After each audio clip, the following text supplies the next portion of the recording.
ngayon sa what do you call this?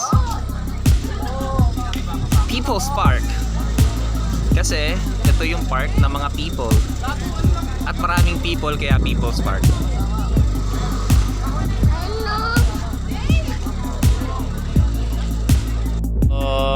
Ayan o. Tagaytay lang meron nata yan eh. Yung strawberry tao, ayan o.